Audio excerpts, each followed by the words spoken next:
Hello everyone, Assalamu alaikum.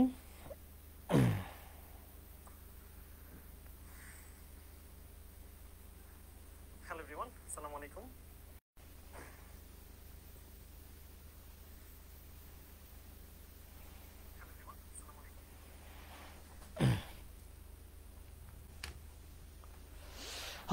স্বাগতম জানাচ্ছি সবাইকে। আজকে শুভ ইভিনিং তোমাদেরকে। তোমরা বলতে পারবা এখন তোমরা যদি কারোর সাথে দেখা হয় তোমরা কি বলবা বলো তো? তোমরা কি গুড নাইট বলবা? এটা সহজ প্রশ্ন। হ্যাঁ, ইংলিশে একটা কনফিউশনের জায়গা আমাদের টাইম নিয়ে। আমরা কোন টাইমটাকে কি বলবো এটা নিয়ে আমাদের মধ্যে অনেক কনফিউশন, যে ইভিনিং কখন বলবো বা নাইট কখন বলবো, বা অথবা মর্নিংই বা কখন বলবো, এই ব্যাপারটা নিয়ে আমাদের মধ্যে বেশ কনফিউশন আছে। বিশেষ করে আমাদের মধ্যে একটা কনফিউশন তৈরি হয়, সেটা হচ্ছে গুড ইভিনিং আর গুড নাইট কোনটাকে বলবো। ঠিক আছে, ধরো তুমি একটা অফিসিয়াল অনুষ্ঠানে গেলা, তো অনুষ্ঠানটা শুরু হয়েছে ধরো রাত 10টা, 10:30, 11টা, 12টায়। তো ওই অনুষ্ঠানে তুমি গিয়ে স্টেজে উঠে বললা যে good night everybody, today I'm gonna talk about some very crucial aspects of our institution that can affect the institution in the next years. So we should work on the aspects and sort out the issues. এই যে তুমি বললা কথাটা প্রথমে শুরু করলা কি দিয়ে গুড নাইট এভরিওয়ান। ওকে, এই গুড নাইট একটা রং কনসেপ্ট তৈরি করেছে, কারণ গুড নাইট আমরা ব্যবহার করি কখন? যখন আমরা বিদায় নিই, অর্থাৎ ঘুমের সময় বোঝাই যে ঘুমান। কিন্তু তুমি তো আইসা শুরুটাই করলা কি দিয়ে? গুড নাইট দিয়ে। তার মানে তুমি প্রথমেই বলতেছো আপনারা ঘুমায় যান সবাই, বাকি কথা শোনা লাগবে না। তার মানে আমরা যদি সন্ধ্যা থেকে শুরু করে যত রাত পর্যন্তই কোনো অনুষ্ঠানে স্টার্ট করি বা কারোর সাথে কথাবার্তা বলি, সেটা গুড ইভিনিং হবে। সেটা রাত 10টা, 11টা, 12টা যখনই হোক। বাট যখন তুমি বিদায় নিচ্ছ, কাজ শেষ, কথা বলা শেষ, স্পিচ শেষ, মিটিং শেষ, তখন বলবা যে good bye, see you tomorrow. Okay, তাহলে আশা করছি গুড ইভিনিং আর গুড নাইটের মধ্যে যে পার্থক্যটা এটা বুঝতে পেরেছো, রাইট? আচ্ছা, আমরা একটু তোমাদেরকে বলবো,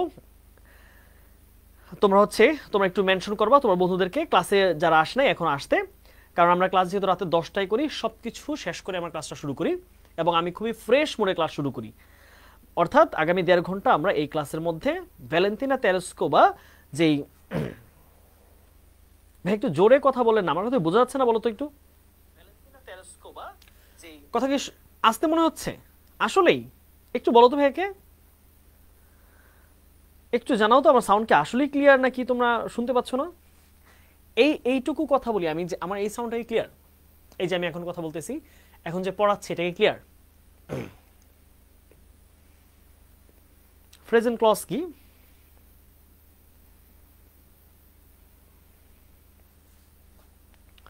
ওকে, চলো আমরা শুরু করি। হ্যাঁ, আচ্ছা, আজকে আমাদের আলোচ্য বিষয় হচ্ছে ভ্যালেন্তিনা তেরেস্কোভা। ওকে, আচ্ছা, সবাই আজকে খাতা কলম নিয়ে বসো, বুঝছো? এই প্যাসেজটা হইতেছে তোমাদের পুরো প্যাসেজ জগতের অন্যতম কঠিন একটা প্যাসেজ। প্রথমে বলে নিলাম, তবে আমি চেষ্টা করব যতটা সহজভাবে, যতটা বিশ্লেষণ করে পড়ানো যায় সব কিছু আমি ক্লাসের মধ্যে পড়াই দিব। একেবারে A to Z যা আছে, প্যাসেজের লাইন, শব্দার্থ, বাংলা অর্থ, ট্রান্সলেশন সব পড়াই দিব। ওকে ওকে, চলো শুরু করি। আমরা সময় নেই, আমরা 5 মিনিট সময় নিলাম। চলো। ওকে, এই যে নারীকে দেখতে পাচ্ছ, এই যে ভূয়সী নারী, প্রশংসিত নারী, তিনি হচ্ছেন ভ্যালেন্তিনা তেরেস্কোভা। ওনার একটা বয়সের পরে, ওকে, উনি যখন কিছুটা বয়স হয়ে গেছে তখনকার সময় ওনার ছবিটা ভ্যালেন্তিনা তেরেস্কোভা। আচ্ছা, এবার আমরা প্যাসেজে আসি, সরাসরি প্যাসেজটা আমরা দ্রুত পড়ি। চলো। Valentina Tereshkova was born in the village Maslennikovo. আচ্ছা, এই ব্যাপারটা একটু বলে নেই যে এটা কেন একটু কঠিন মনে হয়। এই প্যাসেজটা কঠিন মনে হওয়ার একমাত্র কারণ হচ্ছে প্যাসেজটার মধ্যে রাশিয়ান মানুষ, শহর, তারপর হচ্ছে নৌযান, আকাশযান, বিভিন্ন শব্দগুলো রাশিয়ান শব্দ। এই জন্য আমাদের কাছে অপরিচিত লাগে। সরাসরি ইংলিশ হইলে আমরা বুঝতাম। তাই যেহেতু নামগুলো একটু কঠিন, আমরা নামগুলো একটু, টার্মগুলোকে মনে রাখবো। ঠিক আছে, বুঝতে পারলা?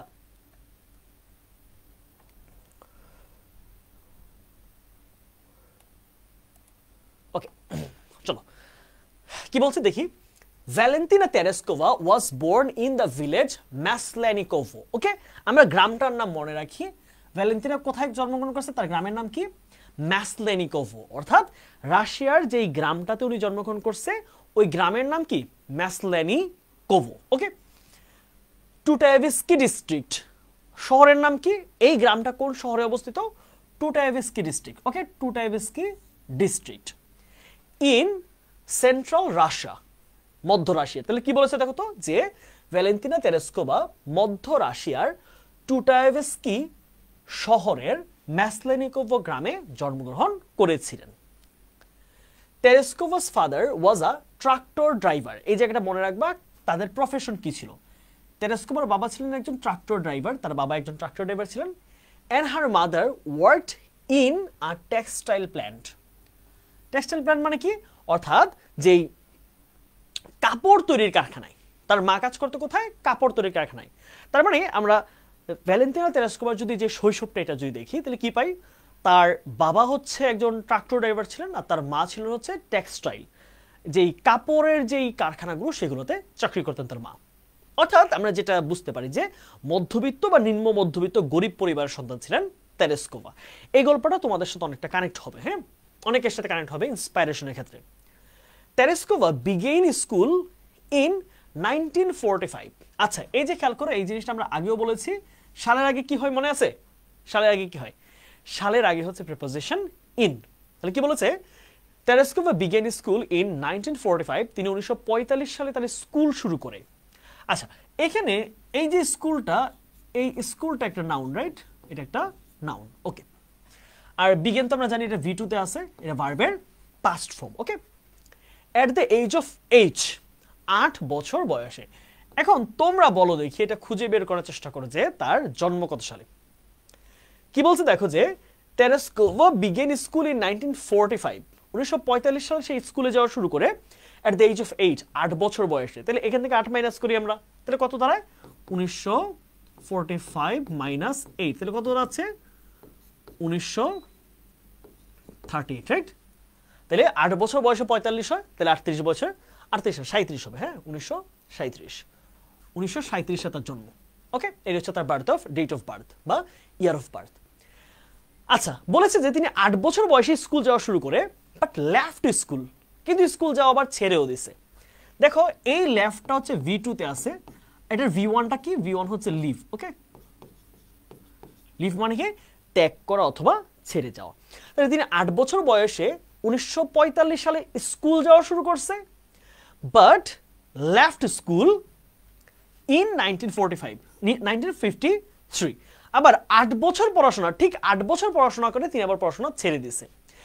এখন এই জায়গাটা খুব সুন্দর অ্যাডমিশন কোয়েশ্চেন আসে, সেটা হচ্ছে এই যে বাট, এইটা কোন পার্ট অফ স্পিচ বলো দেখি তোমরা। তোমাদের কাছে প্রথম প্রশ্ন, প্রথম র্যাপিড ফায়ার বা কুইজ, সেটা হচ্ছে এই সেন্টেন্সটা আমরা পড়ে বোঝার চেষ্টা করি যে এখানে বাট কোন পার্ট অফ স্পিচ। ওকে, আচ্ছা, ধরার চেষ্টা করো, তোমরা উত্তর দাও যে এখানে বাট কি হতে পারে। But left school in 1954।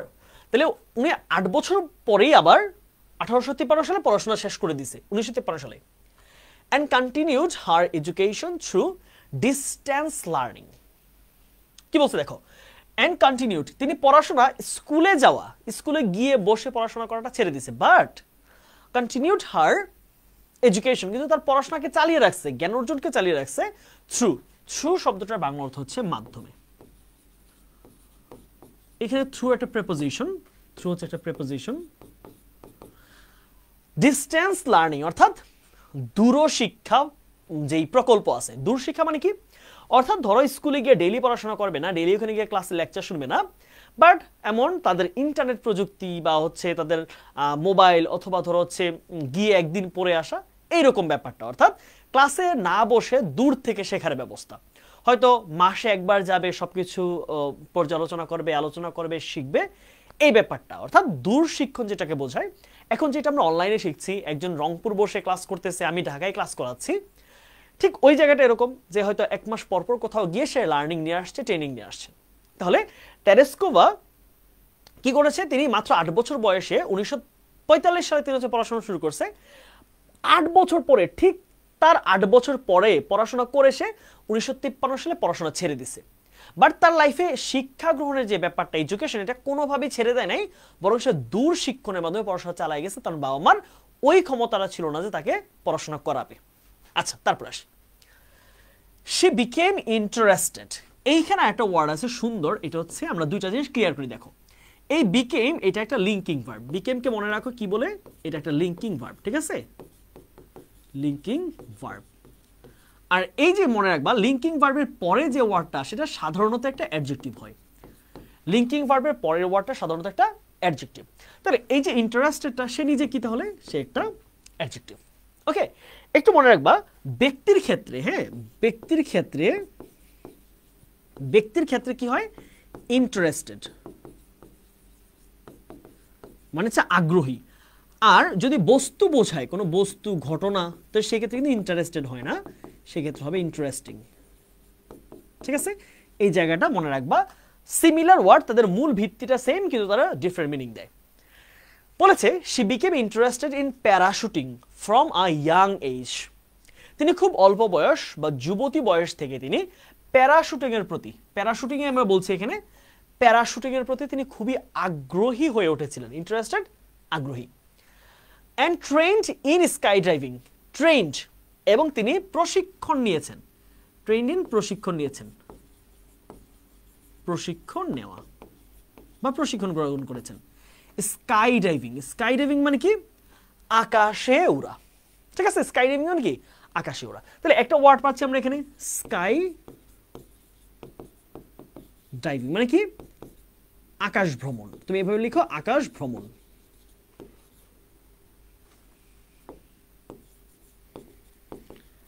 তাহলে তিনি ছোটবেলা থেকেই এই প্যারাশুটে করেছে, এক জায়গায় যাওয়া, উড়া আকাশে, সেটা প্রতি ইন্টারেস্টেড ছিলেন, আগ্রহী ছিলেন। And trend in sky diving, এবং তিনি যে আকাশ উড্ডয়ন, হ্যাঁ আকাশ চড়াই তিনি প্রশিক্ষণ প্রাপ্ত হয়েছেন at the local arrow club, local যে অ্যারো ক্লাব রয়েছে, অর্থাৎ উড্ডয়ন ক্লাব। অ্যারো ক্লাব মানে কি, উড্ডয়ন ক্লাব। উড্ডয়ন জিনিসটা মানে হচ্ছে কোনো একটা, সেটা হোক প্যারাশুট, সেটা হোক কোনো একটা যন্ত্র, সেটা হোক কোনো একটা রকেট বা বিমান দিয়ে হচ্ছে আকাশে উড়ার যেই ট্রেন করে যে প্রতিষ্ঠানগুলো, এগুলো হচ্ছে অ্যারো ক্লাব। ওকে, উড্ডয়ন ক্লাব বলো, তুমি সহজে এটার বাংলা নাম দিতে পারো হচ্ছে উড্ডয়ন ক্লাব, উড্ডয়ন ক্লাব, ঠিক আছে। ওকে, মেকিং হার ফার্স্ট জাম্প এট এজ 22, তিনি মাত্র 22 বছর যখন বয়স ছিল তখন তিনি প্রথম প্যারাশুট থেকে বা রকেট থেকে জাম্প করেছেন, অর্থাৎ রকেট থেকে প্যারাশুট নিয়ে জাম্প করছেন, অবশ্যই প্যারাশুট ছাড়া না, তাই না, তাহলে প্যারাশুট ছাড়া জাম্প দিল। তাহলে এই গল্প আজকে আমাদের আর পড়তে হইতো না। তার যে রেকর্ড, তার যে ইতিহাস, তিনি যা যা গড়ছে এর কোনোটাই ঘটা সম্ভব ছিল না যদি তিনি প্যারাশুট ছাড়া খালি লাফ দিত। তাহলে তিনি প্যারাশুট নিয়ে প্রথম জাম্প করেছেন যখন তার বয়স ছিল 22 বছর, অন 21 মে 1959। আমি তোমাদেরকে এর আগেও বলেছি যে স্পেসিফিক সাল যখন হবে, স্পেসিফিক তারিখ, অনের পরে কি হয়, ডেট হয়। মনে আছে তোমাদের, বলো তো এটা মনে আছে কিনা, তোমাদের পড়াইছি কিনা এর আগে। ডেট যখন বলবা, ডেটের কথা স্পেসিফিক একটা তারিখ, কত তারিখে ঘটনা ঘটছে, হ্যাঁ কত তারিখে অথবা কি বারে ঘটছে, এই তারিখ অথবা বারের ঘটনা বোঝানোর জন্য আমরা কি ইউজ করি, আমরা হচ্ছে অন ইউজ করি প্রিপোজিশন। ওকে, বারবার বলছি, দেখো তুমি যখন সালের ঘটনা পড়তেছো তখন তুমি ইন পাবা, সাল দেখলে তুমি ইন পাবা, আর যদি তারিখ বলে তাহলে তুমি কি পাচ্ছ, অন পাচ্ছ, ঠিক আছে। ওকে, তাহলে তিনি তার 22 বছর বয়সে, তাহলে 1959 সালের 21শে মে মাত্র 22 বছর বয়সে তিনি তার প্রথম প্যারাশুট জাম্পটা করেন। অ্যাট দ্য টাইম, ওই সময়ে, শি ওয়াজ এমপ্লয়েড, এমপ্লয়েড মানে হচ্ছে যুক্ত ছিলেন, এমপ্লয়েড মানে কি, যুক্ত ছিলেন, যুক্ত ছিলেন, এটা সিনোনিম কি আসতে পারে, engaged. She was engaged as a textile worker, তিনিও তার মায়ের সাথে একজন টেক্সটাইল ওয়ার্কার হিসেবে কর্মী ছিলেন। ইন আ লোকাল ফ্যাক্টরি, একটা স্থানীয় তাদের এলাকার একটা ফ্যাক্টরির মধ্যে তিনি টেক্সটাইল ওয়ার্কার হিসেবে কাপড় বানাতেন, এইসব কাজ করতেন তিনি।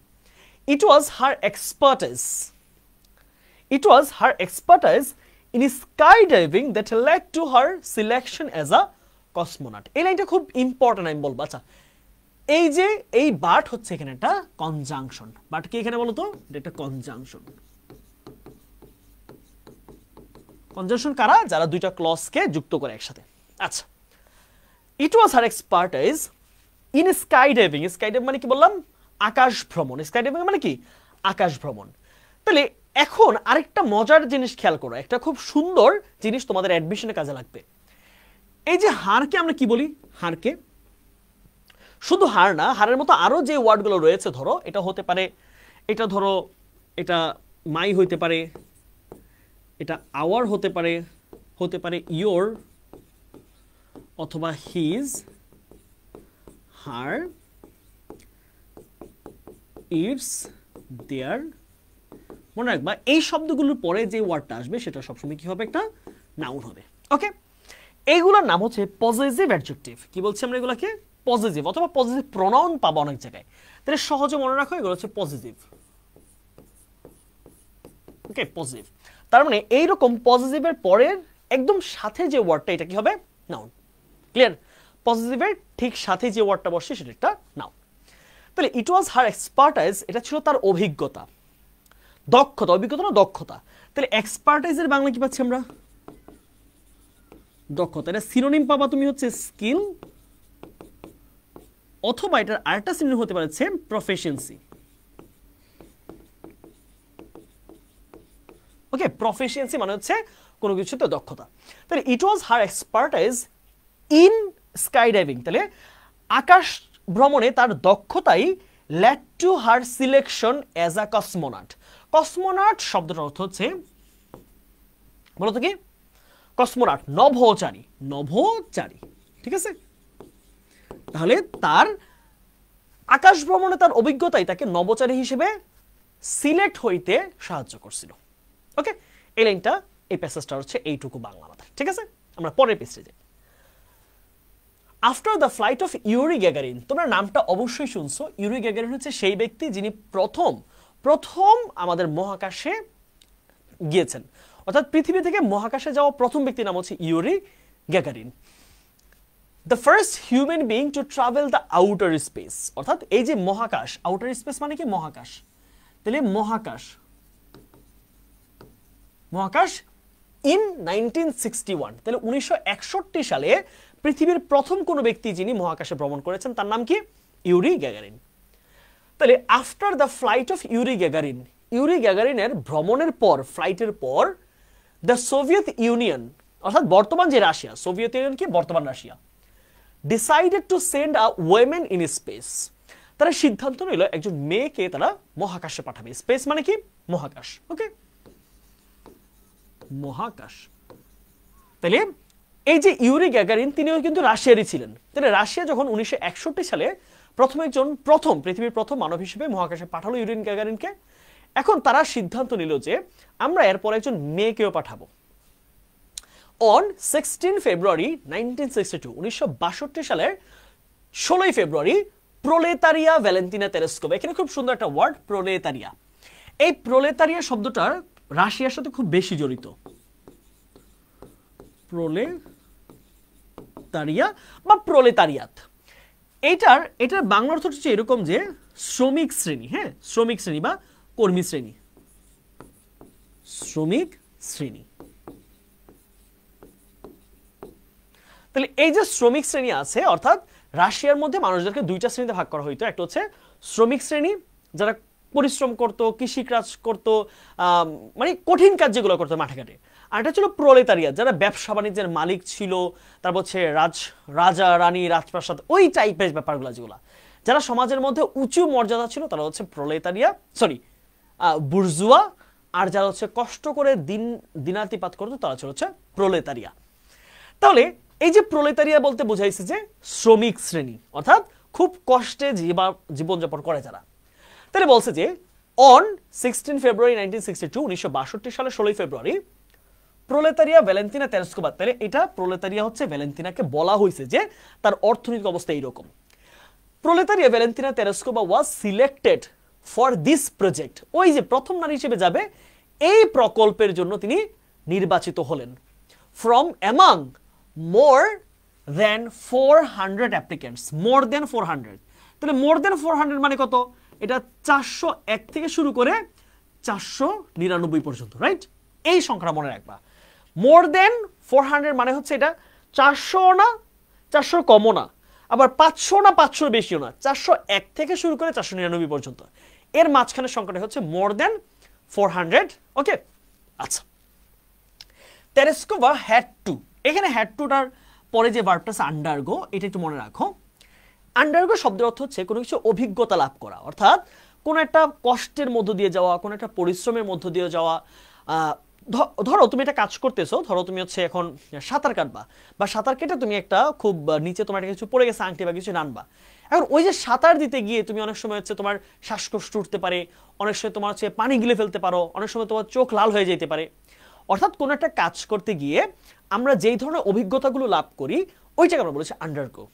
ওকে, I had to undergo different types of problems in terms of getting two university. আমার বিশ্ববিদ্যালয়ে ভর্তি হওয়ার ক্ষেত্রে বা বিশ্ববিদ্যালয়ে পৌঁছানোর ক্ষেত্রে আমাকে অনেক ধরনের প্রবলেম ফেস করতে হয়েছে। আবার আমি বলতে পারি যে you have to undergo many hassles to get into university, to get into BUET, to get into Dhaka medical college.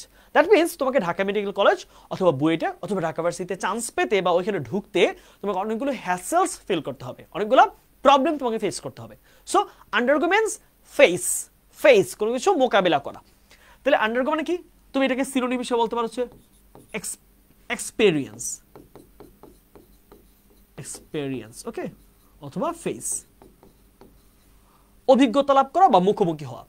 তাহলে Tereshkova had to undergo a series of training, তাকে অনেক ধরনের ট্রেনিং নিতে হয়েছে।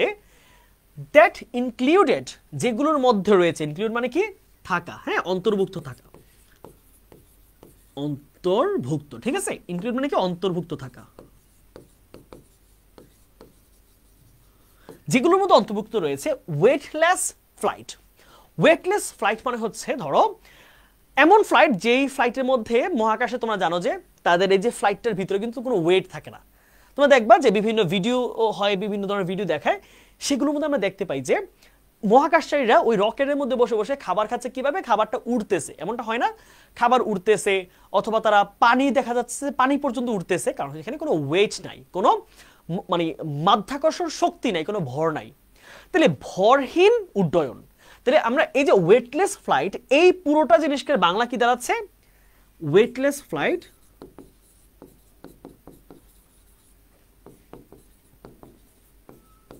এটার বাংলাটা এরকম দাঁড়াচ্ছে ভরহীন উড্ডয়ন, ঠিক আছে? উড্ডয়ন। তাহলে ভরহীন উড্ডয়ন এইরকম একজন ট্রেনিং ছিল যে তুমি তো রকেটে যাবা, তুমি তো জেট বিমানে যাবা, তাহলে ওইখানে তো কোনো ওয়েট থাকবে না। তাহলে তুমি ট্রেনিংটা যেখানে করবা ক্লাবের মধ্যে, ওইখানে তোমাকে ভরহীন উড্ডয়নের ট্রেনিং দেওয়া হচ্ছে, কঠিন কঠিন ট্রেনিং। Isolation test. আইসোলেশন মানে কি? একা একা, হ্যাঁ, আইসোলেশন মানে কি? একা, একাকী।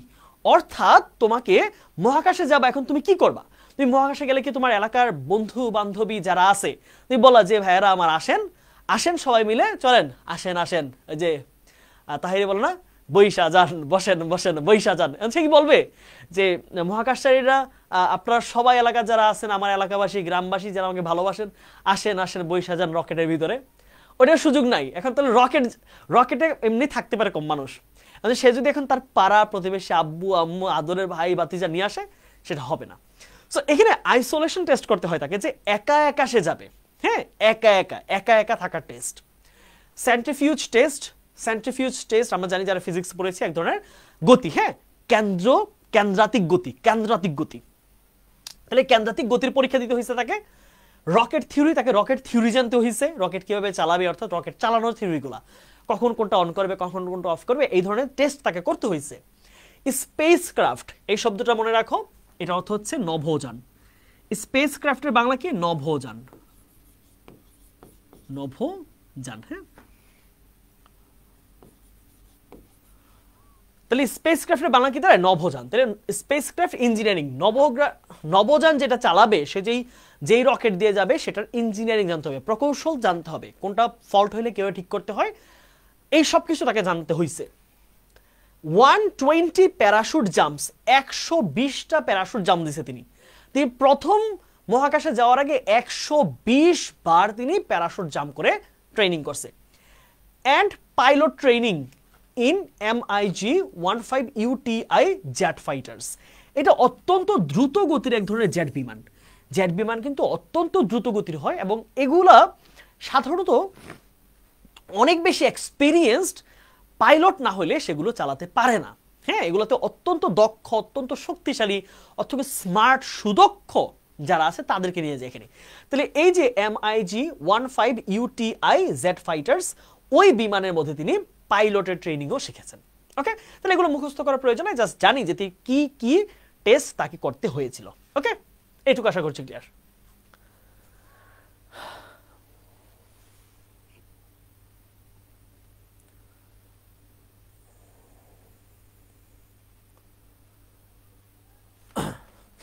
তারপর আসো, এবার আমরা এই জায়গাটা একটু দেখি। Since the successful launch of the spacecraft Vostok 5। আচ্ছা, কি বলছে খেয়াল করো। এই যে লঞ্চ শব্দটার বাংলা কি? লঞ্চ শব্দের বাংলা অনেক রকম হয়, এটা কোথায় ইউজ হইতেছে? ধর আমরা বললাম যে উই লঞ্চড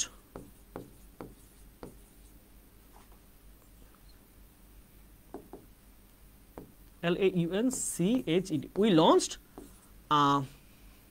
প্রোগ্রাম। হ্যাঁ, আচ্ছা, এই জায়গায় লঞ্চ কোন ধরনের পার্ট অফ স্পিচ? আবার যদি আমি বলতে চাই যে দ্য লঞ্চ ইভেন্ট অথবা the launch of the programme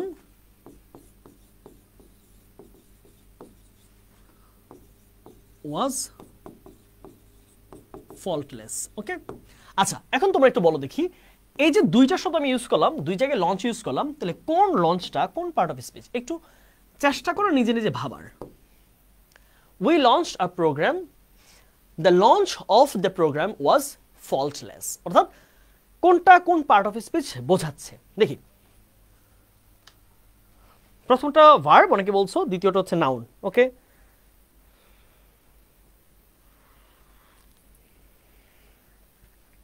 প্রথমটা বলছো ভার্ব, দ্বিতীয়টা বলছো হচ্ছে নাউন। ওকে ওকে ফাইন। আচ্ছা, এখন আমরা একটু দেখি। হ্যাঁ, এখন আমরা একটু মিলিয়ে দেখি যে আসলে হচ্ছে কিনা।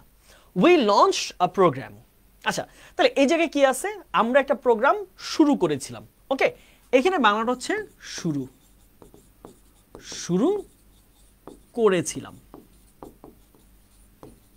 তাহলে এখানে যে শুরু করেছিলাম হয়, তার মানে কাজ করছে বোঝাইছে, তাই? তাহলে কাজ যদি করা হয় তাহলে এটা অবশ্যই একটা ভার্ব। অপরদিকে এখানে কি পাচ্ছি আমরা?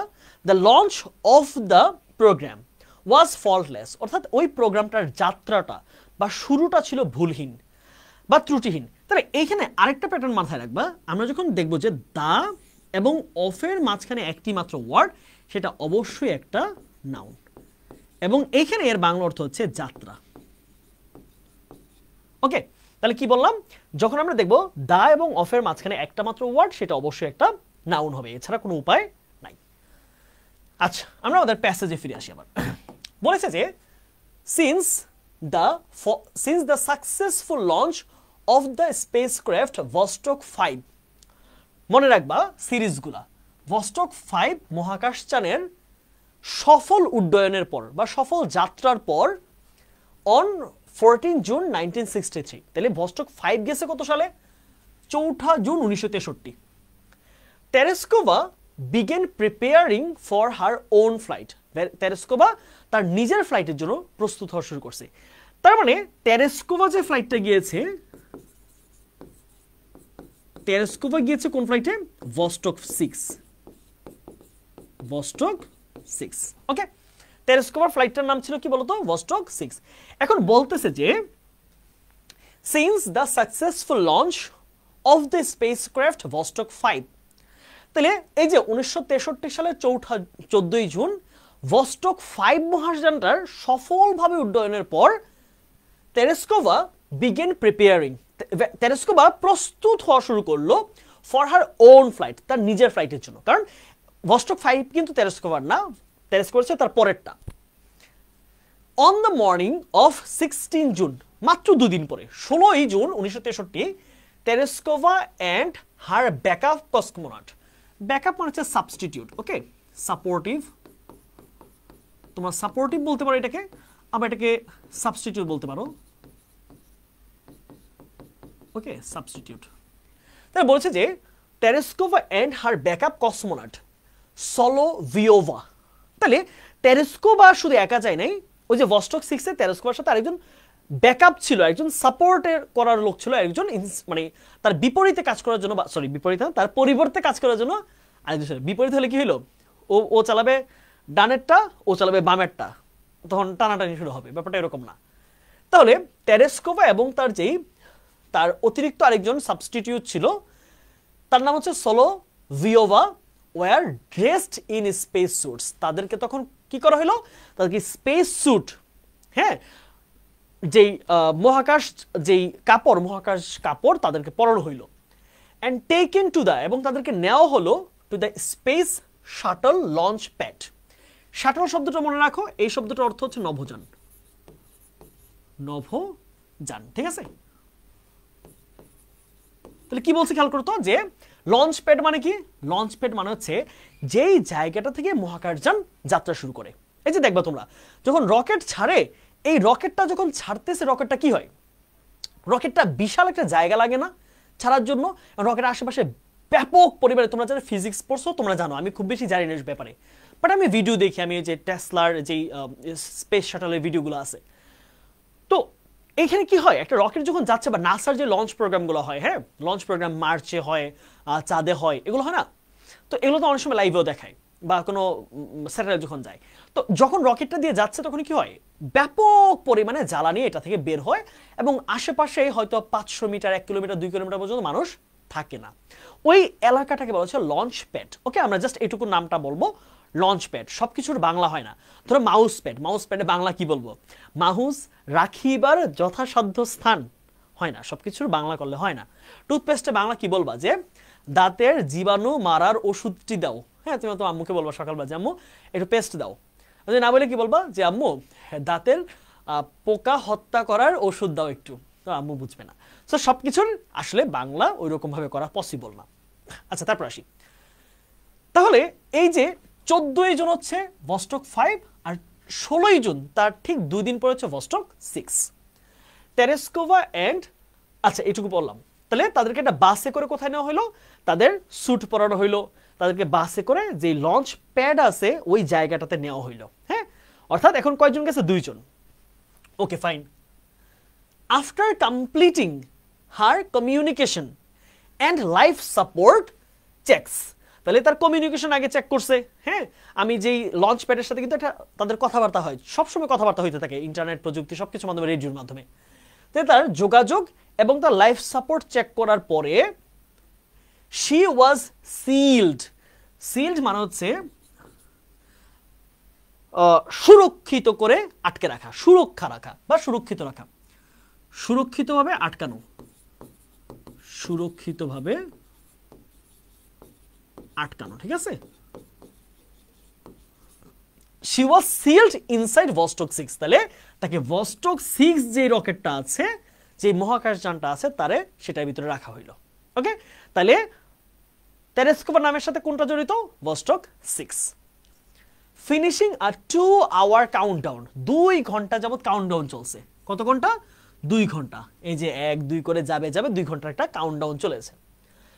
ভস্টক 6 লঞ্চড ফল্টলেসলি, ত্রুটিহীনভাবে ভস্টক 6 মহাকাশযানটা যাত্রা শুরু করলো।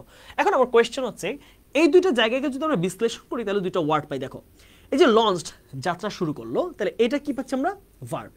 এখন একটা ভার্ব কিভাবে হইছে, এটা কাজ কিভাবে হইছে, হ্যাঁ, আই ওয়াকড স্লোলি, আমি ধীরে ধীরে হেঁটেছিলাম, আই ওয়াকড ফাস্ট, আমি দ্রুত হেঁটেছিলাম। এটা কাজ কিভাবে হইছে, এই জিনিসটাকে বোঝা হচ্ছে অ্যাডভার্ব অফ ম্যানার। তাহলে এই যে ফল্টলেসলি, এটাকে আমরা বলবো adverb of manner. Okay, adverb of manner, ঠিক আছে, ক্লিয়ার। এটা আমরা কি বলবো, ফল্টলেস হচ্ছে একটা অ্যাডভার্ব এবং সেটা হচ্ছে অ্যাডভার্ব অফ ম্যানার। আচ্ছা, তাহলে তারা ফল্টলেসলি, ত্রুটিহীনভাবে যাত্রা শুরু করলো, মহাকাশ দিকে তারা শুরু করে দিল তার যাত্রা, অর্থাৎ মহাকাশে যাওয়া প্রথম নারীর কথা আমরা আজকে পড়ছি, যিনি পৃথিবী থেকে মহাকাশে তিনি যাত্রা শুরু করেছেন। তারপর আসি, অলদো তেরেস্কোভা এক্সপেরিয়েন্সড নজা, নজা মানে হচ্ছে তীব্র বিতৃষ্ণা, নজা, এটার স্পেলিংটা মনে রাখবা, নজাটা ভার্সিটি ভর্তি পরীক্ষা আসছে, হ্যাঁ, গুচ্ছতে প্রশ্ন আসছে নজা। এবং এই যে এটা আছে না, এইটা, এই প্রশ্ন আসছে, এটা ঢাবিতে আসছে, এই প্রশ্নটা ঢাবিতে আসছে গত বছর।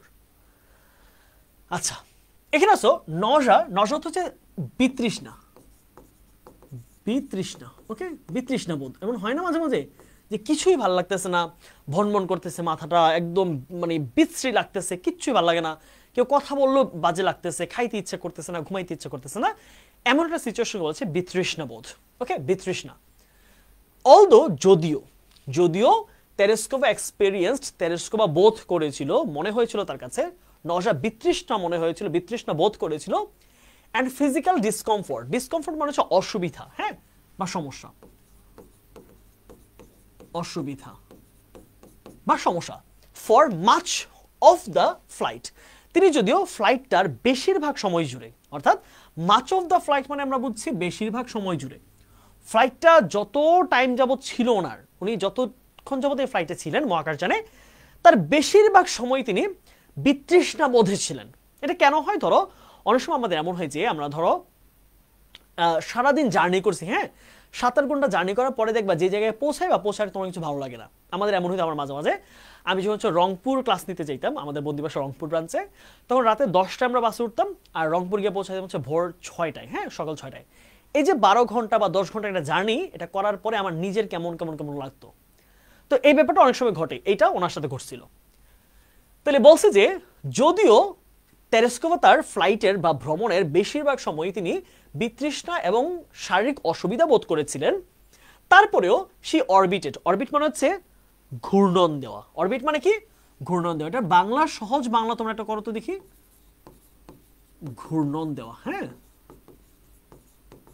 অরবিটের এটা একটা ভার্ব, এখানে এটা একটা ভার্ব, এটার বাংলাটা সহজ বাংলা আমার মনে আসতেছে না, if you can then give the answer, তোমাদের কারো যদি মনে হয়। হ্যাঁ, অরবিটের সহজ বাংলা তোমরা নিজেরা চাইলে করতে পারো। অরবিট শব্দটা দিয়ে কি বোঝায়? হ্যাঁ, বা প্রদক্ষিণ করা, রাইট, প্রদক্ষিণ করা, প্রদক্ষিণ করা,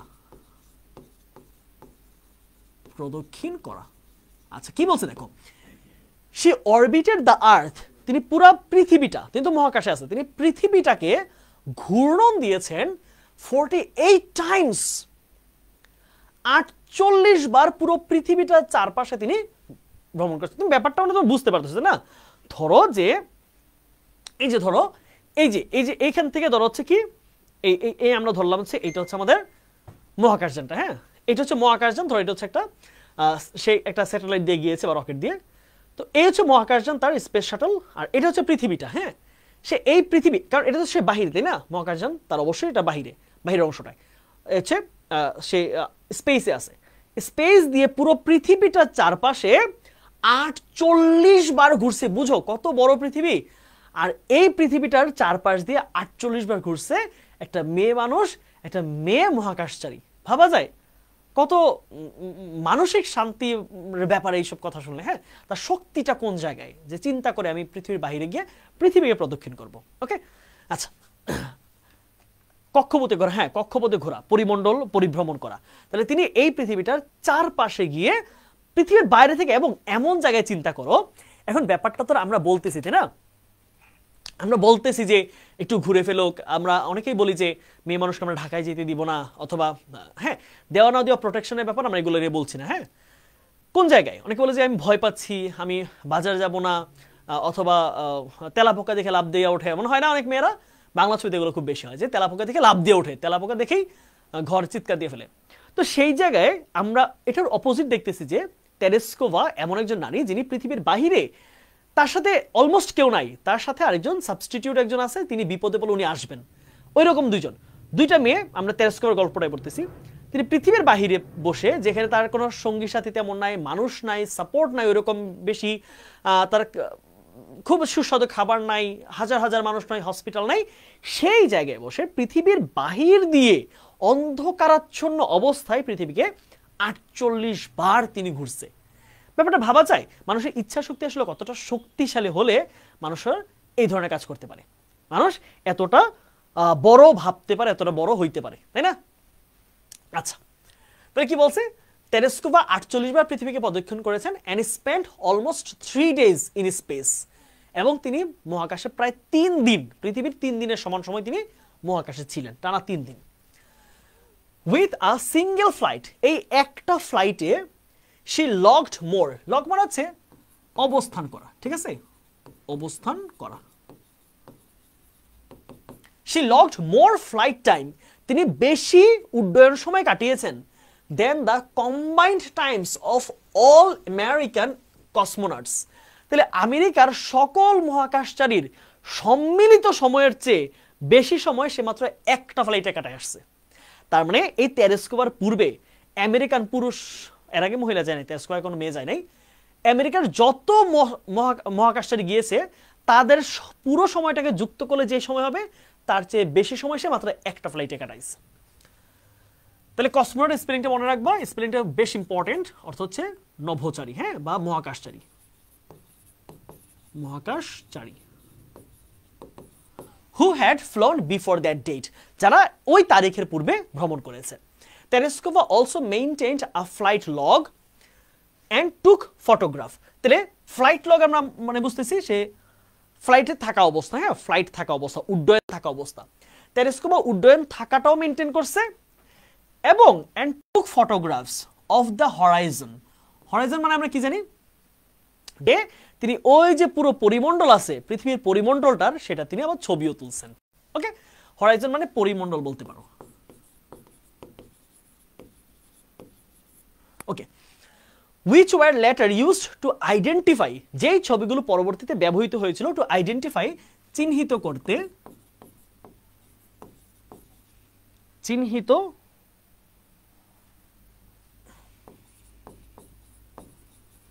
করতে অ্যারোসল। অ্যারোসল মানে কি আমরা জানি, যেই আমাদের বায়ুমণ্ডলে একটা ধাপ, হ্যাঁ, অ্যারোসল ধাপ, হ্যাঁ, অ্যারোসল নিশ্চিত করতে ব্যবহৃত হইতো layers within the atmosphere. Atmosphere মানে কি, বায়ুমণ্ডল। আচ্ছা, বলছে যে টেলিস্কোপা ফ্লাইট লগ অর্থাৎ ফ্লাইটের উড্ডয়নও মেনটেন করছে, পাশাপাশি তিনি ওই যে পরিমণ্ডল পৃথিবী থেকে কতটুকু দেখা যায় এই পরিমণ্ডলের ছবি তিনি তুলছেন। তাহলে ছবি তোলার কারণটা কি ছিল? ছবি তোলার কারণ ছিল যে এই ছবিগুলো পরবর্তীতে বায়ুমণ্ডলের কতটুকু পর্যন্ত আমাদের ধূলিকণা আছে, হ্যাঁ, অ্যারোসল মানে কি ধূলিকণা, তাহলে আমাদের বায়ুমণ্ডলের কতটুকু পর্যন্ত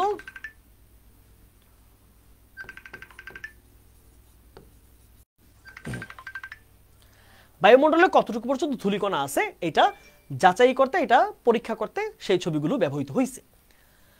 Vostok 6 was the final Vostok flight. তাহলে ভস্টক 6 এর পরে 7, 8 এরকম কোনো আর ফ্লাইট যায় নাই মহাকাশে। and was launched 2 days after Vostok 5। এটা আমরা পড়েছি 4 জুন। ভস্টক 5 ছিল কত তারিখ? এটা ছিল হচ্ছে 14ই জুন, 14 জুন 1962, রাইট, 1962। আমি যদি ভুল না করে থাকি 1963, সরি, 1963।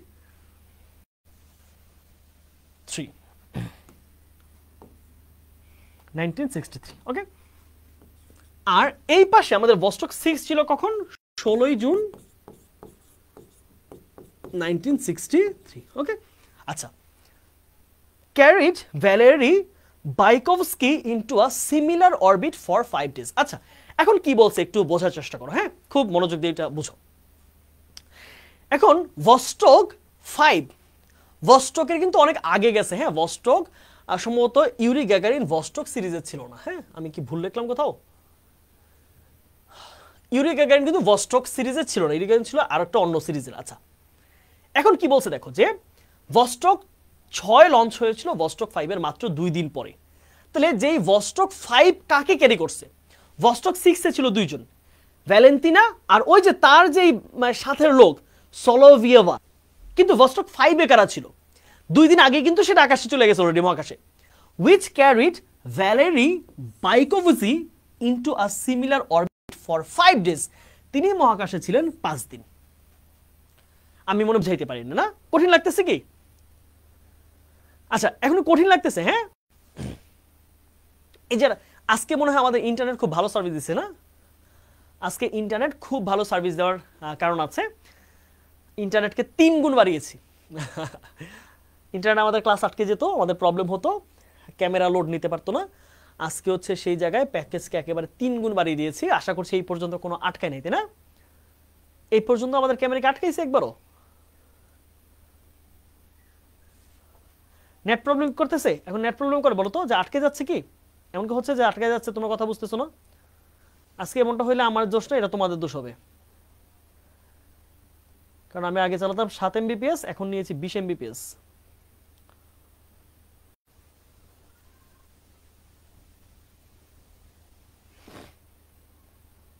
দুইবার কিসে কি বলো, তো কথা না আজকে আটকাইছে। ও মাই গড, কি বলো, এটা তো হইলে তো খুবই খারাপ, এটা হইলে খুবই খারাপ। এটা তাইলে এখানে হয়তো কিছু দুষ্ট বলা আছে, ওদের জন্য আটকাইছে, আর কেউ আর না। আচ্ছা ওকে, চলো আমরা আসি। এখন বলছে যে ভস্টক 6 এর আগে গেছে ভস্টক 5। ভস্টক 5 এ কে ছিল? হুইচ ক্যারিড, যেইটা বহন করে নিয়ে গেছে ভ্যালেরি বাইকোভস্কি। যেই মহাকাশযানটা ভস্টক 5 ভ্যালেরি বাইকোভস্কিকে নিয়ে গেছে ইনটু আ সিমিলার অরবিট, ওই একই অরবিটে, একই ঘূর্ণন পথে, ফর 5 ডেজ, 5 দিনের জন্য। তাহলে ভ্যালেন্টিনা ছিলেন প্রায় 3 দিন, আর উনি ছিলেন প্রায় 5 দিন। তাদের কিন্তু এন্ডিং কিন্তু হবে, শেষ দিন কিন্তু সমান সমান দিনে হবে। কারণ কি, তিনি 2 দিন আগে গেছেন 5 দিনের জন্য, ভ্যালেন্টিনা 2 দিন পরে গেছে 3 দিনের জন্য, তাহলে সমান সমান হলো না? আচ্ছা, ল্যান্ডিং 3 আওয়ার্স আফটার তেরেস্কোভা, যিনি তেরেস্কোভার মাত্র 3 ঘন্টা পরে ল্যান্ড করেছে। ওকে, মাটিতে নেমে আসছে, তারপরে তারা একই দিনে নামছে। তেরেস্কোভা নামার মাত্র 3 ঘন্টা পরে তিনি পৃথিবীতে নেমে আসছে। দ্য টু ভেসেলস, ভেসেল মানে আমরা কি জানি? নভোযান। নভোযান, নভোযান মানে বুঝুনি, যেটা দিয়ে তারা গেছে, নভোযান। আমরা বলি না নৌযান, আকাশযান, নভোযান, ঠিক আছে? নভ মানে হচ্ছে পৃথিবীর আকাশ। তাহলে যেই আকাশ পথে যেই ধরনের কি বলে ভেহিকলস গুলো চলে, সেগুলো হচ্ছে নভোযান। The two vessels approached each other. Approach মানে হচ্ছে মুখোমুখি হওয়া। তাহলে এই দুইটা, তারা যখন একই অরবিটে ঘুরতেছে, the two vessels approached each other within 5 kilometers at one point. এই দুইটা মহাকাশযান একটা বিন্দুর 5 কিলোমিটার কাছাকাছি পৌঁছে গেছিল। বুঝছো কিনা ঘটনা? অর্থাৎ ধরো এইটা একটা ভেসেল, ভস্টক 5, এটা ভস্টক 6, এরা তো একই অরবিটে ঘুরতেছে, তাই না? একটা সময় এসে তারা প্রায় 5 কিলোমিটার কাছাকাছি চলে আসে। 5 কিলোমিটার, বুঝতেছো? একদমই কাছে। মহাকাশযানের ক্ষেত্রে এটা খুব খুব খুব কাছে। এখন মনে হচ্ছে আমরা 5 কিলোমিটার হেঁটে যেতে আমার হয়তো 20 মিনিট লাগবে, আধা ঘন্টা লাগবে, বাট মহাকাশযান এরা খুব কাছে, এদের 5 কিলোমিটার আসতে মাত্র কয়েক সেকেন্ড লাগবে। সো ওই জায়গার মধ্যে কি হয়েছে যে তারা একটা পয়েন্টে চলে আসছে। And from space Tereshkova communicated, এবং মহাকাশযান থেকে তেরেস্কোভা কমিউনিকেট করছে, তেরেস্কোভা কথাবার্তা বলছে উইথ বাইকোভস্কি। তারা বাইকোভস্কি ওই যে দ্বিতীয় ভস্টক 5 এর সাথে কথাবার্তা বলছে। অ্যান্ড দ্য সোভিয়েত লিডার, এবং সোভিয়েত যে নেতা ছিল তার সাথে কথা বলছে ক্রুশচেভ বাই রেডিও। এবং তারা ওই জায়গা থেকে, ওই পয়েন্টে থেকে তেরেস্কোভা তার যেই অপোজিটে যে ছিল, যেই কি তার নাম হচ্ছে কি, তার নামই তো অনেক কঠিন বেরে ভাই, এই কঠিন নাম তো বাংলাদেশে ডাকতে পারতাম না। ভ্যালেরি, আমরা ভ্যালেরি বলছি। তিনি ওই মহাকাশে থেকে তার 5 কিলোমিটার দূরে ভ্যালেরির সাথে কথা বলছে। আবার পৃথিবীতে তাদের সোভিয়েত ইউনিয়নের তৎকালীন নেতা যে ক্রুশচেভ ছিলেন, ক্রুশচেভের সাথে তিনি কথা বলছেন যে আমি মহাকাশে আছি। ওকে, তারপরে পাচ্ছি আমাদের মনে হয় 2টা পেজ আছে, না আর একটা পেজ, জাস্ট একটা পেজ। ওকে, মাচ লেটার, এর অনেক দিন পরে, ইন 1977 সালে Tereshkova earned a doctorate in engineering. Tereshkova engineering বা প্রকৌশল বিদ্যার উপরে তিনি পোস্ট গ্রাজুয়েশন করেছেন। হ্যাঁ, ফ্রম জুকোভস্কি, জুকোভস্কি এয়ার ফোর্স একাডেমি। ওরে বাবারে, নাম কঠিন নাম। আফটারওয়ার্ডস, এরপরে অর্থাৎ তিনি পোস্ট গ্রাজুয়েশন করার পরে সে রিটার্ন টু পলিটিক্স, তিনি রাজনীতিতে আসলেন। হ্যাঁ, এগুলো তো বাংলাদেশে হয়, এগুলো কি রাশিয়াতে হয়? বাংলাদেশে ক্রিকেট খেলে চলে আসে এখানে, ব্যবসা বাণিজ্য করে চলে আসে এখানে, তারপর হচ্ছে ধরো চুরি চামারে খুন খারাপি করে চলে আসে শেষ পর্যন্ত রাজনীতি। কারণ রাজনীতি আসলে সবকিছু পরিষ্কার সাদা হয়ে যায়। ওকে, আফটারওয়ার্ডস, পরবর্তীতে সে রিটার্ন বা সে টার্ন টু পলিটিক্স, তিনি রাজনীতিতে আসলেন। During the Soviet regime, Soviet regime, উচ্চারিত রেজিম না, হচ্ছে রেজিম, রে জ, ওকে, জ সাউন্ড হবে, এটা জ না কিন্তু। During the Soviet regime, Soviet শাসনামলে, অর্থাৎ এখন তো আমরা যেটাকে রাশিয়া বলি, 1900 সম্ভবত 80 বা 81 দিকে, এর আগের টাইমটা এটা ছিল হচ্ছে সোভিয়েত ইউনিয়ন। তাহলে সোভিয়েত শাসনামলে she became one of the presidium members of the Supreme Soviet. তিনি সোভিয়েত ইউনিয়নের যে সুপ্রিম সোভিয়েত, দুইটা লোয়ার হাউস আর হচ্ছে আপার হাউস, ওই সুপ্রিম সোভিয়েতের তিনি কি হয়েছেন, একজন প্রেসিডিয়াম সদস্য অর্থাৎ পার্লামেন্টের সদস্য হয়েছেন। নাও দিস লিভিং লিজেন্ড, এই জীবন্ত কিংবদন্তি, is a member in the lower house, বর্তমানে তিনি লোয়ার হাউস নিম্নকক্ষের সদস্য, ইন দ্য রাশিয়ান লেজিসলেচার, রাশিয়ার আইনসভা। লেজিসলেচারের বাংলা কি? আইনসভা। আইনসভা, তিনি বর্তমানে রাশিয়ার আইনসভার নিম্নকক্ষ, হ্যাঁ, একজন সদস্য। অন হার 70th বার্থডে, তার 70তম জন্মদিনে, when she was invited by the Russian Prime Minister Vladimir Putin, যখন তার 70তম জন্মদিনে রাশিয়ার প্রধানমন্ত্রী ভ্লাদিমির পুতিন তাকে নিমন্ত্রণ জানালেন, she expressed, তিনি প্রকাশ করলেন, এক্সপ্রেস অর্থ কি? প্রকাশ করা। এক্সপ্রেসের বাংলা কি পাচ্ছি আমরা? প্রকাশ করা। প্রকাশ করা। she expressed her desire, তিনি তার ইচ্ছা প্রকাশ করলেন, টু ফ্লাই টু মার্চ, মার্চে, অর্থাৎ তিনি তো একবার মহাকাশে ঘুরে আসছেন, তিনি চাঁদে যাওয়ার ইচ্ছা পোষণ করলেন। ভ্লাদিমির পুতিনকে বলছেন যে আমাকে চাঁদে পাঠান, আমি চাঁদে যেতে চাই। Even if for a one way trip, যদি সেটা একমুখী ট্রিপ হয়। একমুখী ট্রিপ মানে হচ্ছে শুধু যাবে আর ফিরে আসবে না। ধরো ওয়ান ওয়ে ট্রিপ হয়, আর এটা হচ্ছে তোমার কি হয়, ব্যাকআপ ট্রিপ হয়, হ্যাঁ, কি বলে মনে নাই, ওয়ান ওয়ে ট্রিপ আছে, টু ওয়ে, এরকম ধরো, অর্থাৎ যাবে এবং আসবে। আমরা যখন টিকিট কাটি কোথাও ফ্লাইটে যাওয়ার সময় তখন বলি যে ওয়ান ওয়ে নাকি হচ্ছে আপনারা যাবেন এবং আসবেন, রিটার্ন টিকিট। তো ওয়ান ওয়ে টিকিট মানে হচ্ছে আমি ধরো হচ্ছে সৌদি আরব যাচ্ছি, ওইখানে আমি থেকে যাবো, এটা হচ্ছে ওয়ান ওয়ে টিকিট। আবার যদি এমন হয় যে না আমি সৌদি আরব যাচ্ছি 3 দিনের জন্য, 3 দিন পর আবার ফিরে আসবো, আমি তখন হচ্ছে রিটার্ন টিকিট সহ কাটতে পারি আমরা। তো উনি বলতেছে যে আমি মঙ্গলে যাব এবং আমি যদি এখানে ময়ূরেও যাই তাও পাঠান, আমি সেখানে এক্সপ্লোর করতে চাই, আমি সেখানে যেতে চাই। আমার শেষ সময়টায় আমি তো স্পেস দেখেছি, মহাকাশে গিয়ে দেখেছি আমি চাঁদে কেমন হয়, সেই চাঁদের চাঁদি না, মঙ্গল গ্রহে আমি দেখতে চাই। ওকে, এই হচ্ছে আমাদের মেসেজ। আচ্ছা, এবার আমরা একটু এমসিকিউ গুলো দেখি। চলো, প্রথমেই আমরা প্রশ্ন 1 নাম্বার দেখি, তোমরা সবাই একটু অ্যান্সারগুলো করার চেষ্টা করো। কি পাচ্ছি আমরা? What does the word expertise mean? Expertise শব্দটার সিনোনিম কি বোঝায়? এক্সপার্টাইজ শব্দের অর্থ কি? এক্সপার্টাইজ শব্দটার বাংলা অর্থ দ্বারা হচ্ছে কি পাচ্ছি আমরা? দক্ষতা। কোনো কাজে বা কোনো কিছুতে দক্ষতাকে আমরা বলেছে এক্সপার্টাইজ। তাহলে ফেম মানে হচ্ছে সুনাম, ইউজফুল মানে হচ্ছে কোনো হচ্ছে ব্যবহার, হ্যাঁ, কোনো কিছুর যে ব্যবহারযোগ্যতা বা কোনো একটা জিনিসের গুণাগুণ, হ্যাঁ, গুণাগুণ। প্রফিসিয়েন্সি দক্ষতা, আর এক্সপার্ট অপিনিয়ন মানে হচ্ছে খুব দক্ষ মতামত। দেখো এখানে তার দক্ষতা কাজ করছে, তার দক্ষ মতামত কিন্তু কাজ করে নাই, দক্ষতা। তাহলে ফেম মানে হচ্ছে কি পাচ্ছি আমরা? সুনাম। ইউজফুলনেস মানে হচ্ছে কোনো কিছুর গ্রহণযোগ্যতা বা তার ব্যবহারযোগ্যতা। প্রফিসিয়েন্সি দক্ষতা, আর এক্সপার্ট অপিনিয়ন মানে হচ্ছে তার দক্ষ যে মতামত। না, মতামতটা এখানে ইম্পর্টেন্ট ছিল না, তার যে দক্ষতা ছিল স্কাই ডাইভিং এ সেটা তাকে হেল্প করছে।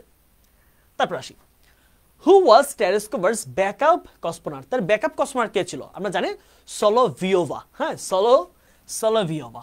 এটা একদম সহজ প্রশ্ন। তারপর আসি আমরা, এগুলো একাডেমিক, এগুলো কিন্তু পরীক্ষা আসার প্রশ্ন। হ্যাঁ, আরেকবার আটকে গেছে, আমি একবার দেখছি আটকে গেছে, এবার আমার চোখে পড়েছে, ভিডিওটা আটকাচ্ছে একটু।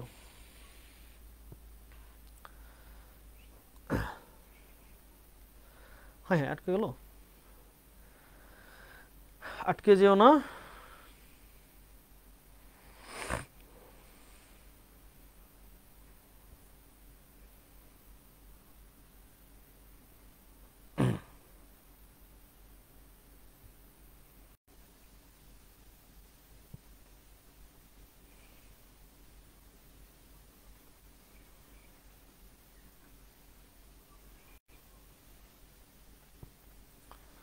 ওকে, এখন আমার ঠিক হয়েছে। ওকে, চলো এইটা আমরা একটু সলভ করি। when Tereskova made her first jump, Tereskova যখন তার প্রথম জাম্পটা করলেন, she was an employee, তিনি এমপ্লয়ি ছিলেন কোথায়? আমরা জানি তিনি এমপ্লয়ি ছিলেন একটা টেক্সটাইল ফ্যাক্টরিতে, টেক্সটাইল প্ল্যান্টে। তাহলে ইনা সুইমিং ফ্যাক্টরি, একটা সেলাইয়ের কারখানায়, ইনা লোকাল টেক্সটাইল ফ্যাক্টরি, একটা হচ্ছে কাপড়ের কারখানায়, ইনা কিন্ডারগার্টেন স্কুল, না ইনা এয়ার স্পেস কোম্পানি, কোনটা হবে? ইনা টেক্সটাইল ফ্যাক্টরি। কোথায় ছিল তিনি? ইনা লোকাল টেক্সটাইল ফ্যাক্টরি। ঠিক আছে, ওকে। তারপর আসি, how many applicants were there for the project, ওই প্রজেক্টের জন্য এখানে কতজন সদস্য ছিলেন। আমরা জানি এটা ছিল কি মোর দেন 400, রাইট, এরকম কথাটা ছিল মোর দেন 400। এখন এই প্রশ্ন দেখো 300 বাদ এবং 400 বাদ, কারণ মোর দেন বলছে। অনেকে প্রশ্ন যে ভাইয়া 500 কেন না, কারণ 400 বেশি মানে তো 500, তাই না। দেখো 500 মানে কিন্তু 500, 500 মানে কিন্তু 400-র বেশি না, ব্যাপারটা 500 মানে 500 আলাদা, কারণ স্পেসিফিক নাম্বার। তাহলে এই দুইটার চেয়ে বেটার যেটা আমি সেটা নিব। 500 মানে 400-র ঘরের বাহিরে, আর 450 মানে কিন্তু 400-র ঘরের ভিতরে। তাহলে বেটার অপশন কোনটা আমার? 450, ঠিক আছে। তারপর হোয়াট ডাজ দ্য ওয়ার্ড প্রোলেতারিয়ান, প্রোলেতারিয়ান শব্দটার মানে কি? আমরা জানি প্রোলেতারি মানে হচ্ছে শ্রমিক শ্রেণী, রাইট। বাংলা অর্থটা কি দেয়? শ্রমিক শ্রেণী, ঠিক আছে, শ্রমিক শ্রেণী। তাহলে শ্রমিক শ্রেণী কি বোঝাচ্ছে? The working class people, people with special needs, অর্থাৎ অতিরিক্ত বা খুব বিশেষ যত্ন প্রয়োজন, এটা বলতে বুঝিয়েছে যে আনএবল পিপল অথবা ডিসেবলড পিপল তাদেরকে। পিপল হু আর সিক, যারা অসুস্থ না। কমন পিপল না, এটা হচ্ছে ওয়ার্কিং ক্লাস পিপল, যারা কর্মী মানুষ, পরিশ্রমী মানুষ বা কাজ করে যারা খায়। What is the closest meaning of employ? Employ মানে হচ্ছে যুক্ত থাকা, যুক্ত থাকা, রাইট। তাহলে কি হচ্ছে এমপ্লয়?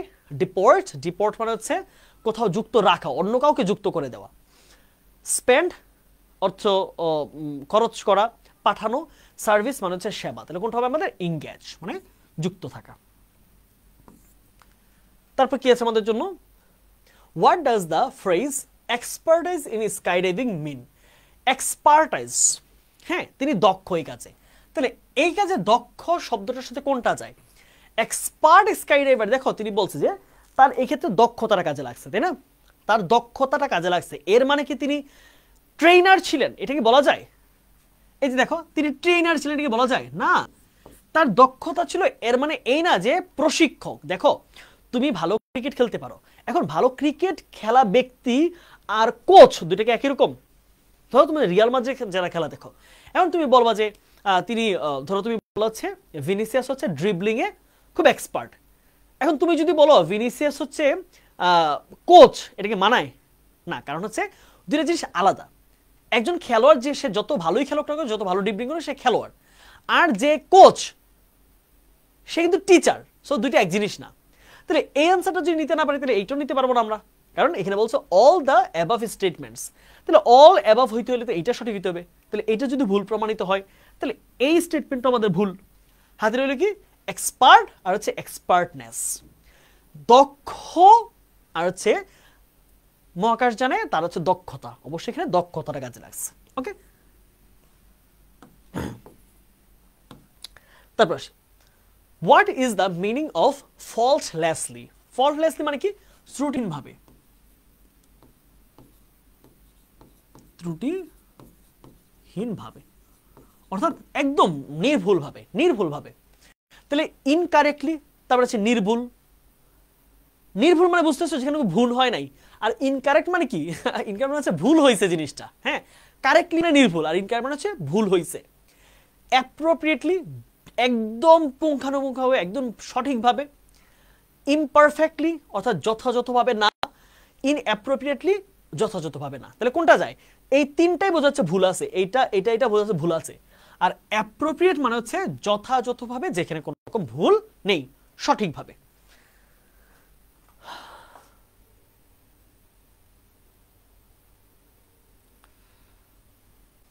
তারপর আসি,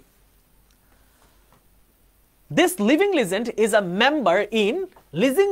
এই ব্যক্তি এখন কোথাকার মেম্বার?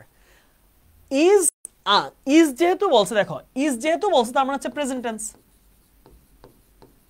প্রেজেন্ট। তাহলে কখন? এখন প্রেজেন্টে তিনি কোথাকার সদস্য? বর্তমানে তিনি কোন জায়গার সদস্য, তাকে আমি কিভাবে ডিফাইন করতে পারবো?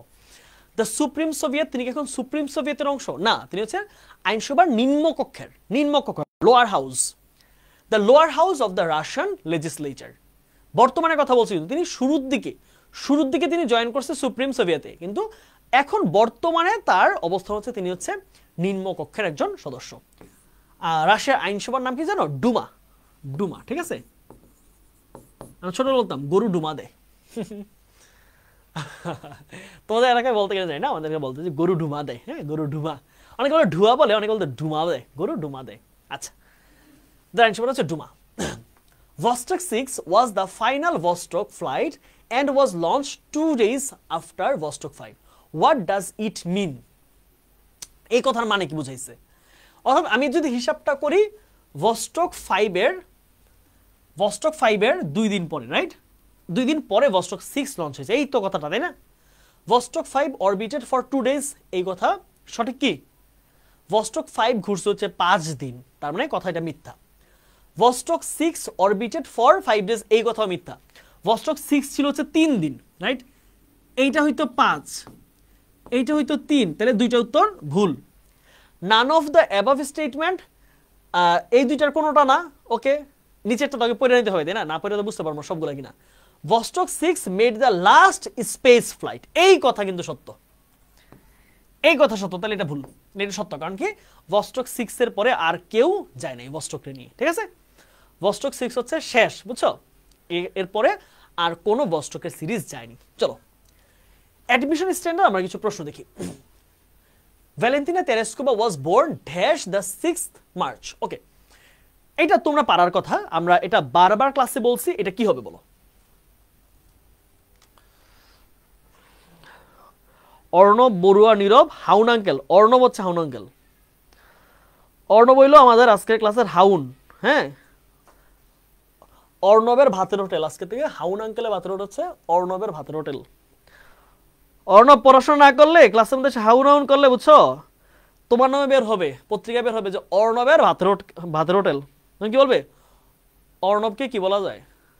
হারুন থেকে হাউন, অর্ণব থেকে কিছু একটা হবে, তখন বলবে কি অর্ণবের ভাতের হোটেল। অর্ণব তখন ফেসবুকে পোস্ট দিবে যে আসুন আমার ভাতের হোটেলে উচ্চমানের ভাত পাওয়া যায়, এবং ভাত খাইয়ে ছবি তুলে রাখি আমি, এবং সেগুলো ফেসবুকে পোস্ট করি, ঠিক আছে? মাংস দিয়ে ভাত খাওয়াই। হ্যাঁ, এই হাউনাং কিন্তু মাংস দিয়ে ভাত খাওয়াইতে সবাইকে। তো তুমিও বলবা যে প্রথম পিটাবো, এরপর আমার হোটেলে ভাত খাওয়াবো, ঠিক আছে? আর যদি পড়াশোনা না করো, কাস্টমার এসে আগে তোমারে পিটাবে। হ্যাঁ, খাবার খারাপ হইলে খাবে আগে। হ্যাঁ, খারাপ মজা মানে খাবার মজা নয়, তোমার পিটাবে, পিটায় কিছু টাকা বা নিয়েও যাবে, যে তোদের পিটাইছি কষ্ট করে, হাত টাত ব্যথা করতেছে, ওষুধ খাওয়ার টাকা দে। সো পড়াশোনা করো, পড়াশোনা করা ছাড়া কিন্তু তাইলে কিন্তু ওই হাউন আঙ্কেল কিন্তু তুমি তোমার অর্ণব আঙ্কেল হয়ে যাবা। বলো এটা কি হবে? Specific date, right? Specific date, তাহলে যদি নির্দিষ্ট তারিখ বসে তারিখ হবে on, right? On the 6th March। এটা সহজ, এটা আমরা অনেকবার পড়াইছি পড়ানোর সময়। সো এটা specific. Since the successful launch of a spacecraft, here launch is A or N. এইখানে বোঝো, এইখানে লঞ্চ কি বলো, এটা তোমাদের কাছে প্রশ্ন। এই বাক্যটাতে লঞ্চ কোন পার্ট অফ স্পিচ?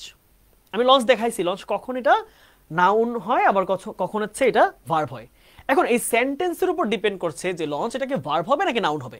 এটা টোটালি সেন্টেন্সে ডিপেন্ড করে। একটা ওয়ার্ড কোন পার্ট অফ স্পিচ, এটাকে এইভাবে বলা যায় না। এটা সেন্টেন্সটা পার্ট অফ স্পিচ হিসেবে যখন সেন্টেন্সে বসবে একটা ওয়ার্ডটা সেন্টেন্সে, তখন তুমি ডিফাইন করতে পারবে এটা কি ভার্ব হয়েছে না নাউন হয়েছে। তাহলে এখন বলছে since the successful launch of speech craft. এখন দেখো এই যে এখানে দা আছে, দেখো দা আছে এবং এখানে কি আছে, অফ আছে। এখন দা এবং অফের মাঝখানে একটা ওয়ার্ড থাকলে কি হয় আমাদের মনে আছে? The plus noun plus of. আবার এটা আরেকটা পার্ট আছে, সেটা কি, যদি দার পরে দুইটা শব্দ থাকে মাঝখানে, প্রথমটা হচ্ছে অ্যাডজেক্টিভ, তারপরেরটা হবে নাউন, তারপরেরটা হচ্ছে অফ। এই প্যাটার্নটা মনে রাখবা। দা এবং অফের মাঝখানে যদি একটা শব্দ থাকে তাহলে ওইটা অবশ্যই নাউন, যদি দুইটা থাকে প্রথমটা অ্যাডজেক্টিভ, দ্বিতীয়টা নাউন। তাহলে এখানে দেখো দুইটা আছে, তাহলে এটা অ্যাডজেক্টিভ, এটা হচ্ছে একটা অ্যাডজেক্টিভ, এটা হচ্ছে একটা নাউন। শেষ, সহজ হিসাব। তাহলে লঞ্চ এখানে কি, লঞ্চ হচ্ছে এখানে একটা নাউন। নেসেসিটেট, নেসেসিটেট, নেসেসিটেট মানে হচ্ছে প্রয়োজন হওয়া। নেসেসিটেট মানে কি, প্রয়োজন হওয়া, প্রয়োজন হওয়া। তাহলে প্রয়োজন হওয়ার সাথে কোনটা যায়? রিকোয়ার, প্রয়োজন হওয়া। তাহলে আর বাকিগুলো আমাদের প্রয়োজন নাই, এখানে রিকোয়ার মানেই হচ্ছে প্রয়োজন হওয়া। দ্য এক্সপ্রেসড হার, দা হবে না, এটা শি হবে, দুঃখিত, এটা এস হবে। she expressed her desire dash fly dash march এটা আমরা পড়েছি তোমরা এটা অ্যানসার করে দেখি কি হয় এটা হচ্ছে আমাদের 14 নম্বর কোশ্চেন আমাদের অ্যাডমিশন পার্টের 4 নাম্বার আর টোটাল কোশ্চেনের 14 নাম্বার 14 নম্বর কোশ্চেনের অ্যানসার কি হতে পারে এটা আমরা প্যাসেজে পড়াইছি আমি নোট করে দিয়েছিলাম মার্ক করে দিয়েছিলাম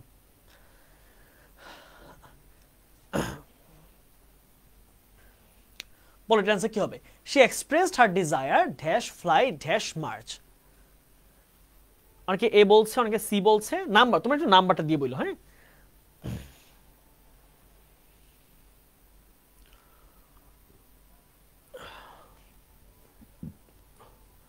চোদ্দতে কি বলছো তোমরা 14তে এ রাইট হ্যাঁ গুড 14তে এ হবে 14 অ্যানসার হচ্ছে 2 2 দুইটা তোমরা একটু প্যাসেজটাতে দেখবা দুইটাই 2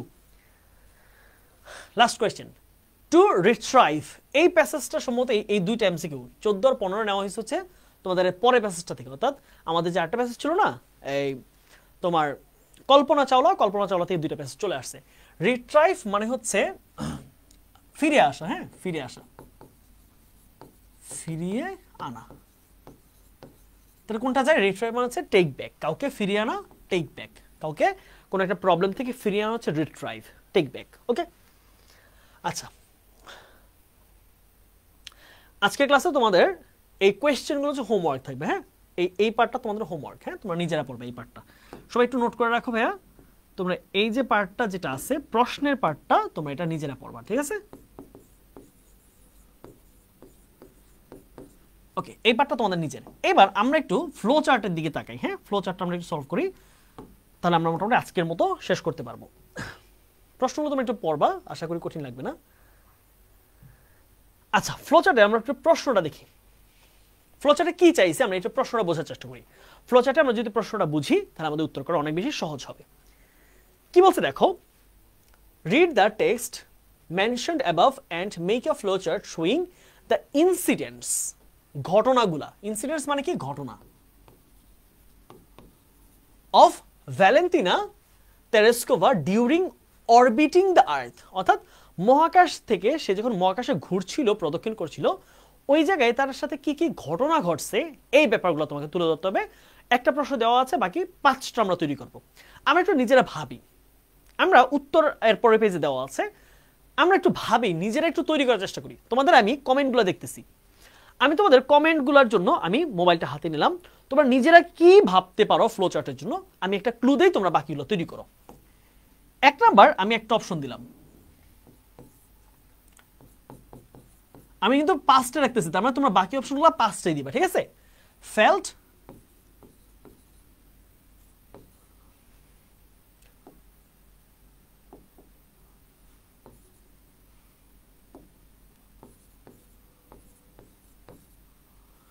nausea and physical discomfort okay physical discomfort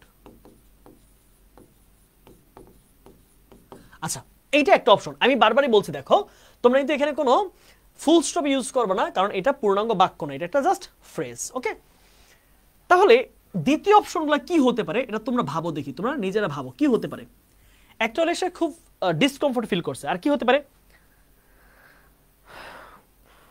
orbited the earth 48 times good এটা বলছে আমাদেরকে হচ্ছে শ্রাবণ হোলি খুব সুন্দর হয়েছে শ্রাবণ ভালো বলছো ভাইয়া তাহলে কি বলছি আমরা orbited the earth 48 times ওকে আমরা ফুল স্টপ ইউজ করব না বারবার বলছি আমরা 3 তোমাদের থেকে অ্যানসার নিচ্ছি আমি তো বারবার বলছি তোমাদের থেকে অ্যানসার নিচ্ছি সবাই উদাও হয়ে যাচ্ছে কেন এটা তোমার ভাবার উচিত না তোমার পড়া উচিত হ্যাঁ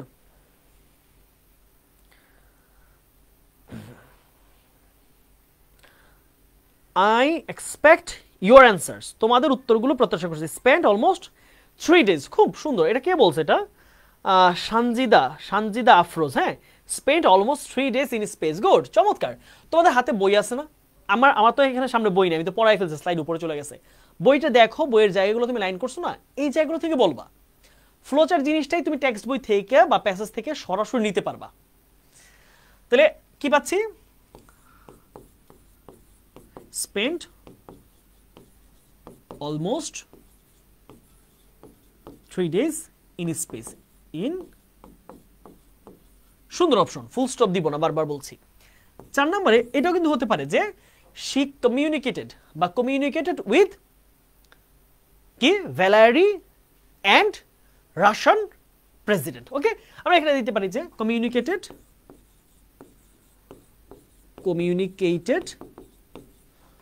with the Russian president।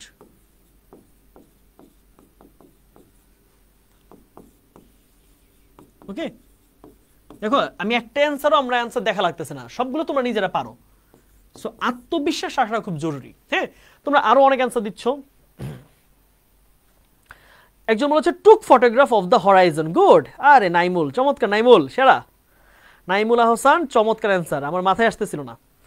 আরেকজন বলছে লতা রানী রয় বলছে মেইনটেইনড আ ফ্লাইট লগ। চমৎকার লতা, মাথায় রাখতে হবে সবগুলো কিন্তু V2 তে রাখবা, পাঁচটা রাখবা। তাহলে আমরা একটা নিলাম, লতারটা নিলাম, maintained a flight log.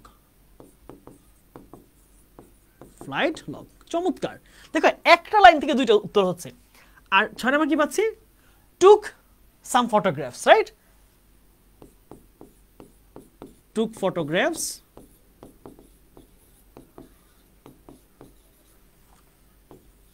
of the horizon। চাইলে এরকম আরো বলা যাবে, কিন্তু দেখো আমি তোমরা অনেকে অলরেডি বলছো হেল্পড আইডেন্টিফাই, হেল্প এটা সে নিজে হেল্প করে নাই, বলছে এখনো ইংলিশ বই কিনি নাই। ইংলিশ বই কিন্তু টেক্সট বই কিন্তু পাওয়া যাচ্ছে। হ্যাঁ, তুমি ইংলিশ বই কিনে ফেলো, দেরি করো না। earned a doctorate in engineering। দেখো আমাদের এইটুকু হলে অ্যান্সার হয়ে যাচ্ছে, আমরা চাইলে আরো অ্যান্সার দিতে পারি। হ্যাঁ, আমরা চাইলে ওরকম অনেক অ্যান্সার বের করতে পারি। এই যে দেখো 7 এ আমরা কি পাচ্ছি? earned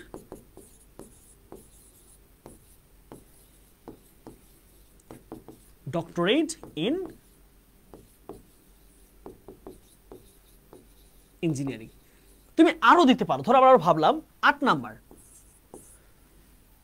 ও, এখানে একটা ঝামেলা আছে, এই উত্তরটা নিতে পারবো না। কারণ কি?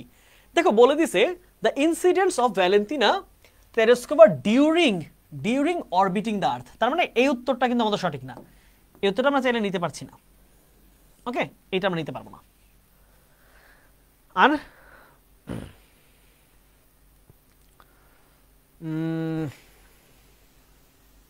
না, টার্ন টু পলিটিক্স হবে না। টার্ন টু পলিটিক্স না হওয়ার কারণ হচ্ছে সেটা ওই ফ্লাইটে থাকাকালীন করে নাই। হ্যাঁ, ট্রাভেলড মোর টাইম দেন অল আমেরিকান অ্যাস্ট্রোনটস। এই অপশনটা ভালো লাগছে, এটা বলছে হচ্ছে আমাদের আসিফ ইকবাল। আসিফ এইটা নিতে পারছি আমরা, আসিফের এই অপশনটা বেশ ভালো ছিল যে ট্রাভেলড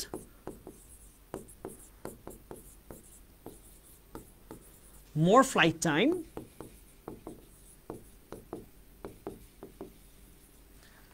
দেন all American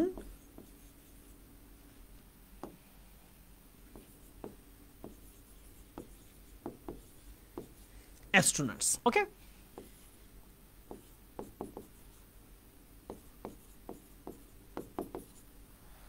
ঠিক আছে, শেষ।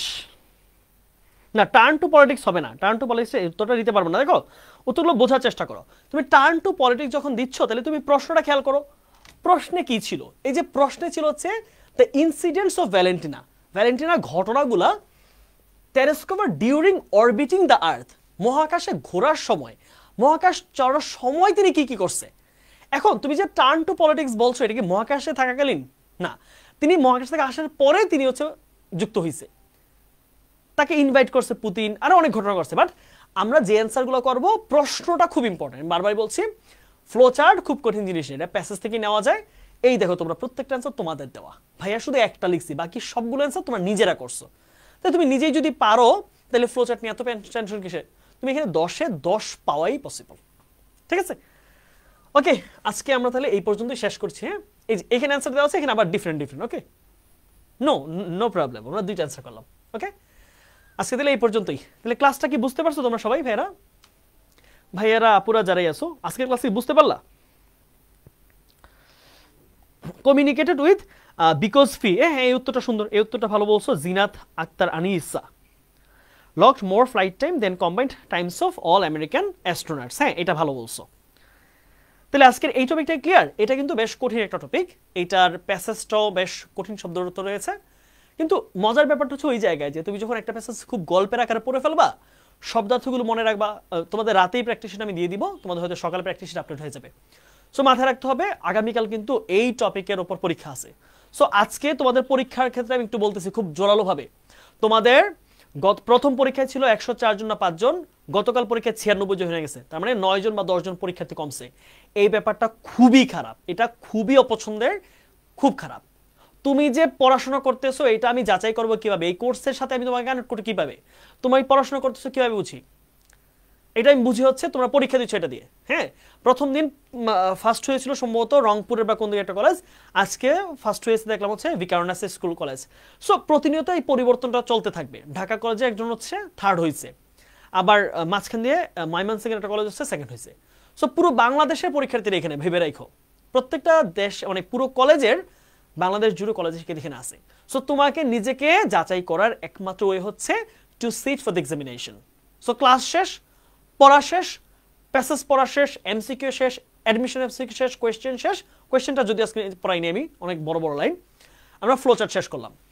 এটা পড়া শেষ, আগামীকাল তুমি পরীক্ষা দিবা।